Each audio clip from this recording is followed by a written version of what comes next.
NTV Houston, this is Madiha Masood. In today's show, I will discuss that how coronavirus pandemic and month-long quarantine has taken a mental toll on nearly half of the Americans. Stress, anxiety, depression, isolation, and financial fears are some of the things weighing heavy on people's mind right now.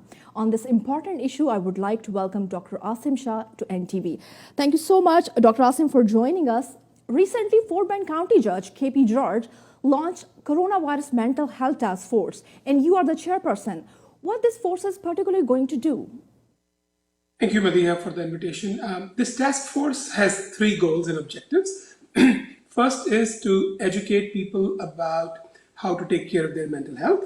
Second is to provide people with resources if they need mental health support. And the last is community involvement. So we do all these three things, which is education, community involvement, and resource providing.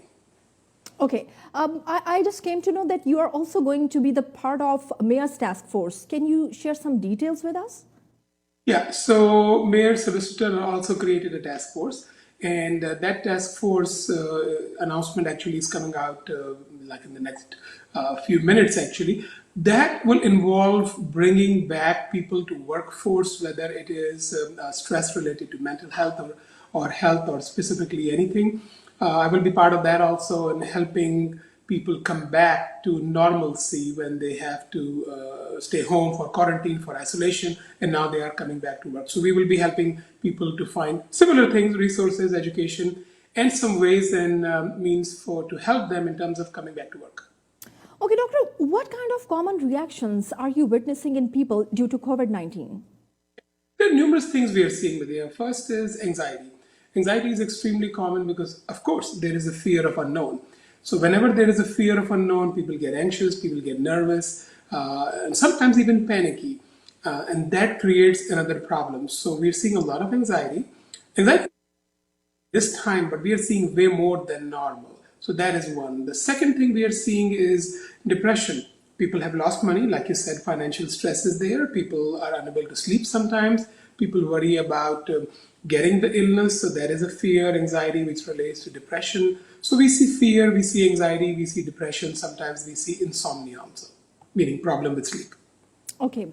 Fear and anxiety about coronavirus can be overwhelming and cause strong emotions in adults and children. How to deal with it? Yeah, fear and anxiety, of course, can cause it can cause emotional tone in anybody, but kids are particularly vulnerable. And kids, the number one thing I would suggest is minimizing excessive news media coverage. So if kids are watching news, they're watching for a short period of time, that is okay. But if they continue to watch a news channel throughout the day, that may not be the best thing for them. Especially younger than 5-year-old, they don't need to watch a lot of media. That is one. Now, other thing is we can involve kid in part of solution building, involve them in helping us use apps, because we talk about social distancing a lot, and I say it all the time. Social distancing does not equal social isolation. You can still be connected to people even with social distancing by using apps, whether it is WebEx or FaceTime or Zoom or any other app. So connection is important because human beings want connection with other humans, and young kids can help us do that because they are very technologically savvy, much more than we are. Okay, if we keep ourselves isolated, isolation can lead to suicide because we can't judge our trigger points. How to minimize them? Yeah, so isolation can certainly lead to anxieties and depression. And when you have severe depression, when you have severe anxiety, one of the complications of severe depression is suicide. So if you are isolated, the goal is not to be socially isolated. Physically isolated is okay because that's what social distancing is about. So if we are physically isolated, we need to think that we need to connect with people by telephone, by text messages, by different video things which are available these days, and I mentioned some of them before. So we should not lose touch with other humans. We need to be connected to our friends, to our family, to our neighbors, whoever we used to be connected before. Do those activities. The other thing is people feel that I'm isolated, I cannot do a lot of things, I cannot go to gym, I cannot do certain things. Even if you cannot go to gym, you can still exercise. You can have some equipment at home. So, what we suggest to people to avoid the negative impact of isolation, what they should do is number one, sleep well. So, that's very important. Sleeping 7, 8 hours is extremely important. Exercise, very important. Eating healthy, very, very important because people are at home. Some of them are eating junk and gaining weight, and that is also depressing. So, that's important. We also need to think that people need to create some structure in their life. So if you're at home and you have to work from home, maybe create a structure. Maybe wake up at the same time. Maybe go to a corner of your house or a study from that area. So you need to create structure in your life. Those things are all extremely important. And if these things are not helping, seek help. Okay, as we all are following stay at home orders, what do you think social distancing can help countering coronavirus? Oh, of course. Social distancing is extremely important in countering coronavirus. Why? Because coronavirus is something which spreads from your mouth, your nose, your eyes. And having said that, if a person has touched something which has coronavirus, whether it is, a doorknob or something or a paper, and they touch their nose, mouth, that can cause the infection. So if you have social distancing, first of all, even if you have infection, you're not going to give it to somebody because you are distant from them. And one thing we need to understand, there is a huge difference between social distancing and social isolation. Social distancing means you will be home most of the time, but you may go for necessary things, whether it is grocery or getting gas or doing certain important chores. Isolation means when you're not doing anything, you're kind of quarantined. So short social distancing, you can still do things, but less. You're not going to go for fun. You're just going to go for most important things. Okay, doctor, everybody's capability to handle stress is different. How we can make ourselves strong? Yeah, everybody's capability is extremely different, you're right. And that is dependent on the fact that how you grow up. So, for example, if somebody has pre existing anxiety, some people have anxious nature, they will be even more anxious during this time. So, that all causes your ability or involves in your ability to handle stress. That's number one. Number two is how do you increase your ability to handle stress? Yeah, that's a very good question. It's not easy to do it. You cannot do it overnight, but you can do it in periodic fashion, in stepwise fashion. So, for example, look at the facts. Only facts and evidence can beat your anxiety. I can tell you anything, you can tell people anything, but it's not easy. Getting help from a specialist absolutely is important. Getting CBT, cognitive behavior therapy, absolutely important. But if you cannot do that, just look at the facts. And the facts are countries which have done social distancing have been able to beat coronavirus to a large extent. South Korea, Iran, other countries. Those things will be helpful in reducing your anxiety. Facts and evidence, nothing else. Okay, how to find a therapist or counselor if you can't leave your home in pandemic situation? Yeah. So right now, all the physicians, all the doctors are doing telehealth, and insurances are also covering that. So in psychiatry, we don't necessarily even touch a patient. So telehealth or telepsychiatry is extremely common. So one can find a counselor through your insurance. One can call them, email them, and see them through telehealth or telepsychiatry. That is one. The other thing is if people do not have insurance, there are still ways to see a therapist, a counselor, a psychiatrist.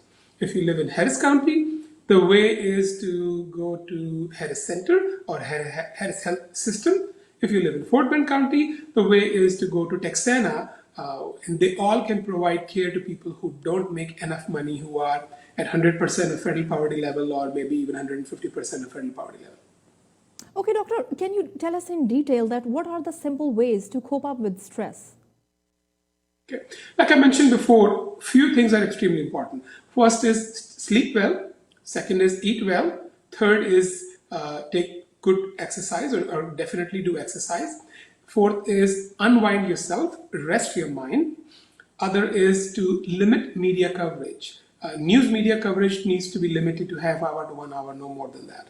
Also, we need to connect with people. Connection with people is extremely important. Taking breaks is extremely important. And also, some people use drug and alcohol or smoke cigarette. We need to try to minimize that. And actually, this is the time maybe you can quit if you want to. But family and friend can help them in terms of either quitting or minimizing smoking or alcohol or drugs. Otherwise, they can do more. And if none of these are working, and you unwind yourself and it is not working, then you need to seek help. Okay, doctor, tell us, does social media has more impact than TV? What do you believe? So that's a good question, Madhya, and depends on what social media. TV, you have to log in. You have to turn the channel on, you have to watch, and depends on what you're watching. If you're watching a news channel 24/7, like I mentioned, that is more, that adds to your stress. But more than likely, TV will have not fake news, TV will have the right news. That is good. Problem with social media is that today's day and age, the number one doctor is Dr. WhatsApp.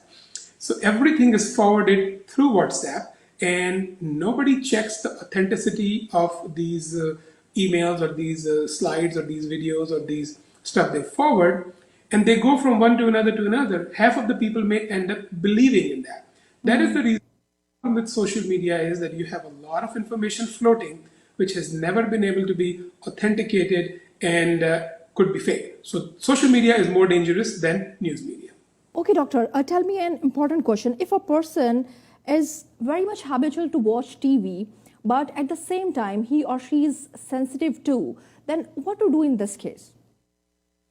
TV watching is fine. Why don't you watch music show? Why don't you watch light comedy? Why don't you watch Food Network? Right now, everybody's cooking, so yeast and flour are unavailable even in the markets because everybody's cooking. Do that. You watch History Channel. So watch things which relax you, and everybody's relaxation is different. So watch those things which relax you. You don't need to watch things which are going to stress you out further. And news is the one which usually stresses people out. Okay, how we can support our loved ones when we can't go out to meet them and have to keep social distancing? That's another good question. So, first of all, think about the loved ones, and people are thinking about their parents who may be over 65, over 70, or grandparents. Connection with them is important. You have a responsibility to them. But you know what you can do for them? You can call them, you can get a list of things they need, you can get groceries for them, maybe leave it at their doorstep without going inside. You can get their medicines, leave it at their doorstep. Most of the pharmacies are even mailing in the medicines free. You can FaceTime them, you can Zoom them, you can see them through all those means. Don't leave them alone. Connect with them. But you don't have to go to connect. Actually, you can even connect sitting in another country with them, another city or state with them. So connection is very important. You can have a digital connection, and these days digital connection is extremely easy and important. Okay, doctor, as you are sharing a task force, what do you suggest that other health workers can, providers can also do? Yeah, I think there are a lot of things we all can do. Of course, the first thing is social distancing. We are talking about that and we are doing it, and that is the reason we are seeing less impact of this virus in Houston. Why? Because we are doing social distancing. That is great. That is one. Second is proper hygiene, hand washing, sanitizers. We are doing that. That's also important.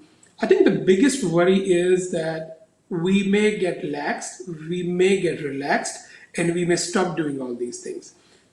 That is my biggest worry, that we don't need to do that. We need to continue to wear a mask, we need to continue to wash our hands, we need to continue to exercise all the precautions we are doing today, even next month, even the following month. Why? Because the key to success is in these precautions. Another thing is Okay, you can continue.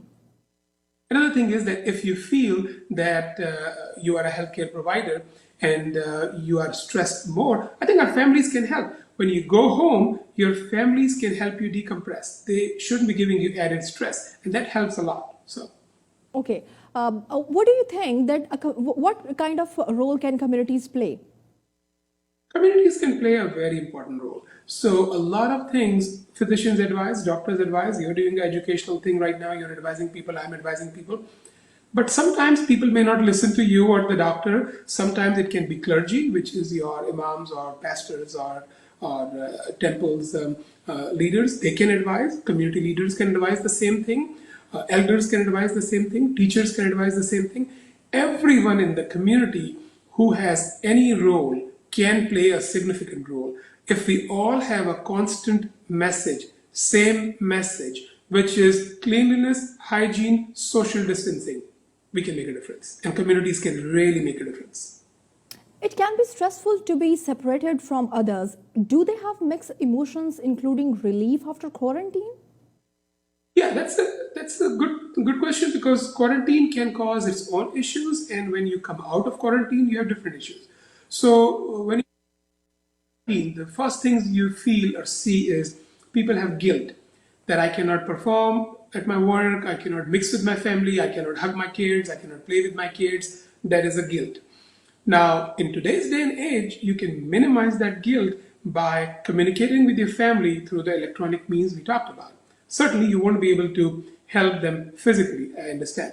But when you come out of quarantine, then there is another problem, which is that completed the quarantine period and you feel you are now symptom free and you are disease free, a lot of people would still hesitate to come close to you because they know that you had this disease. So there is a stigma attached to that, and that causes a lot of stress and actually anxiety and panic in people who are coming out of quarantine.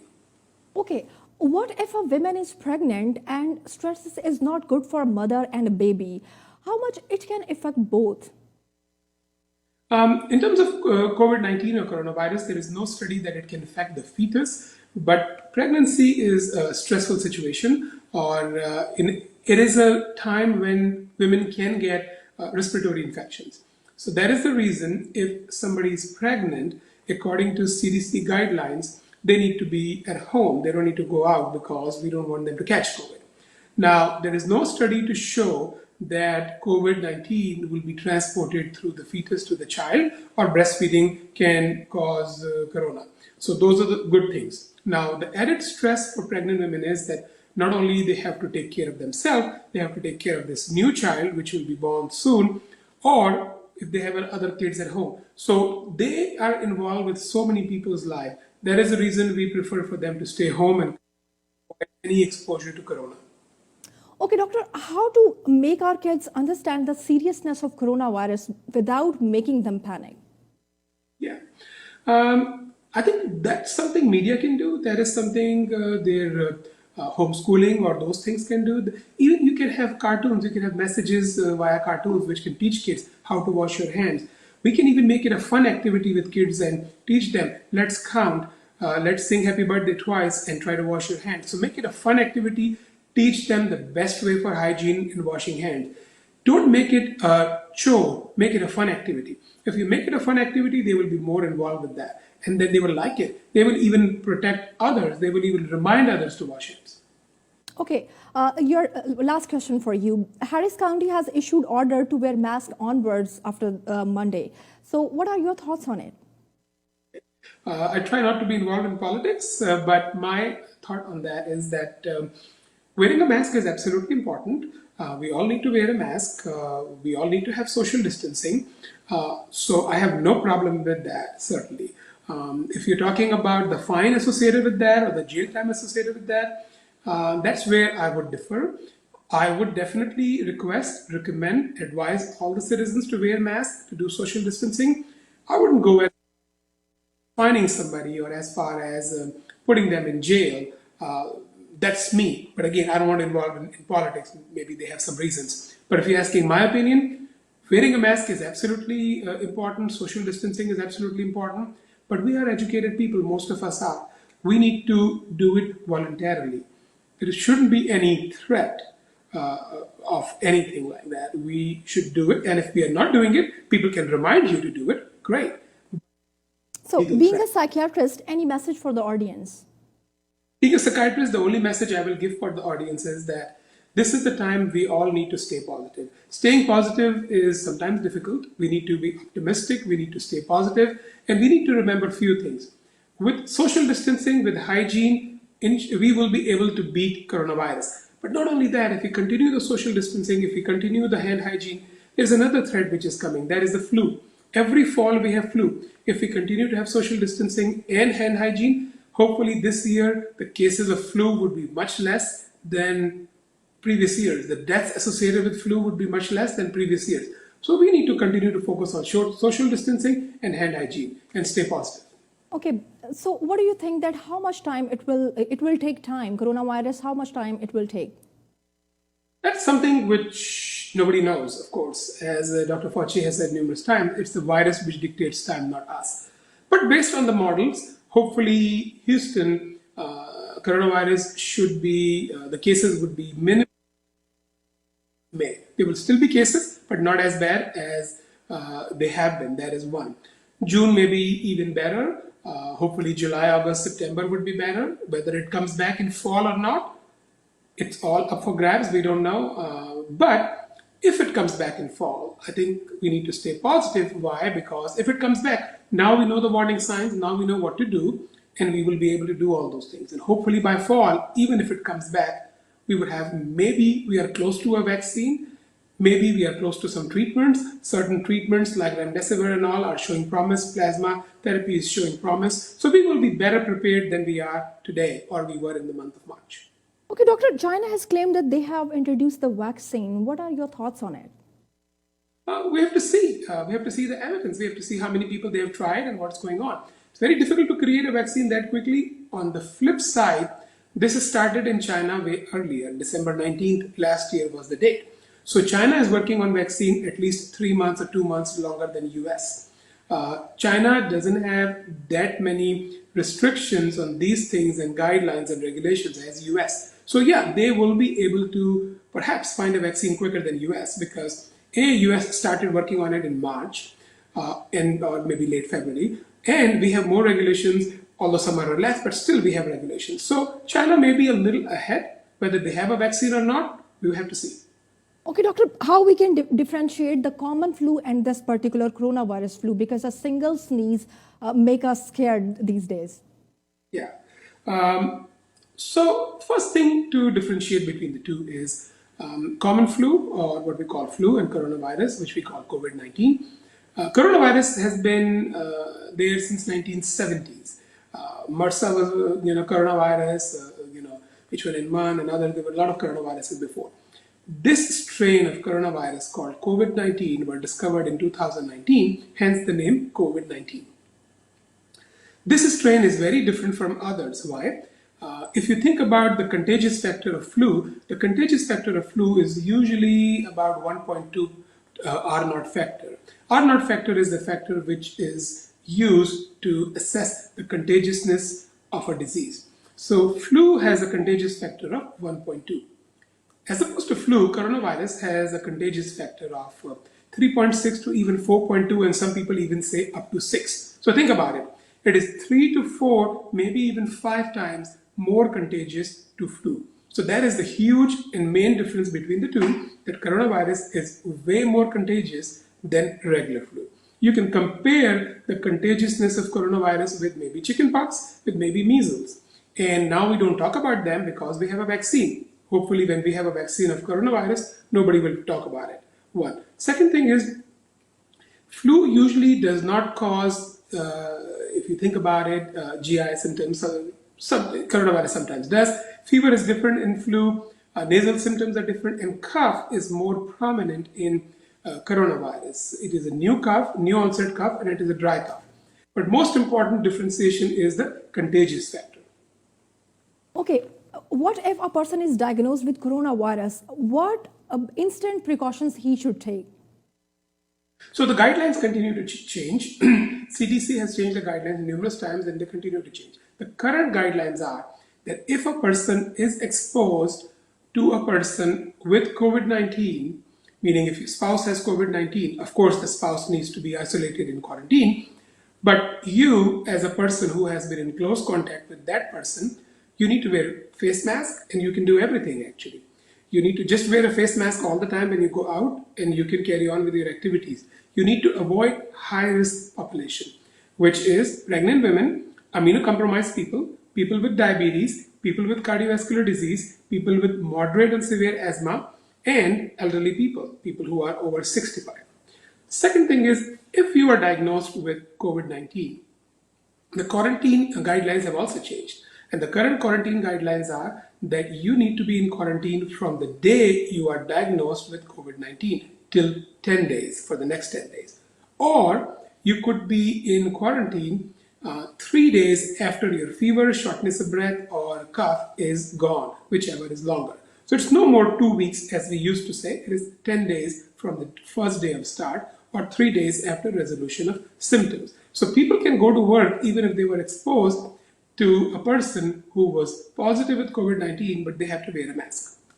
Okay, doctor, if we have more than 5 members in one house, how to keep a safe social distancing, particularly in this matter? Actually, if you are at home and you have 5 people, 6 people, and everybody is taking precautions, everybody is washing hands, everybody is taking a shower, every doorknob is clean and all of that, you're fine at home. The thing is, how is the coronavirus come to you? The coronavirus is going to come from an outsider, or even if you go outside, right? So when you go outside to shop or to do groceries or to work, when you come home, leave your shoes in the garage if you have a garage or outside. Take off your clothes and take a shower, and these clothes need to be washed immediately. That's it. Even if they're washed together or mixed, that doesn't matter because the water is usually hot, so they need to be washed. One. Second thing is, if you get something from outside, if you get groceries from outside, either you can leave the grocery in your garage or outside for a few days, up to 3 days, or if you have to bring something inside like a bottle of milk or bread or yogurt or something, you can clean them with a soap wipe or all of those antibacterial, antivirucidal stuff. You can clean them and use it, no problem. Coronavirus stays on plastic up to 3 days, stay on steel up to 3 days. It can stay on glass up to 4 days. It can stay on cardboard up to 1 day and paper up to 3 days. So either you avoid that period, meaning 3 days or so, or you clean it. And if you clean it, it's actually a pretty weak virus. If you clean it, the virus can be gone. It doesn't stay there if you clean it with soap. Clean the surface with soap all the time. Also the doorknobs, that's a lot of source of entry. So people need to remember about that. So if you do all of those things, you should be fine. Okay, thank you very much, Dr. Asim Shah, for your time. The outbreak of coronavirus disease COVID-19 may be stressful for people. Fear and anxiety about a disease can be difficult for anyone. In this pandemic, we need to make sure to ask for help if we feel overwhelmed or concerned that COVID-19 is affecting our ability to care for our family and others. That's all from now. For more updates, follow us on Facebook and Twitter. Thank you very much.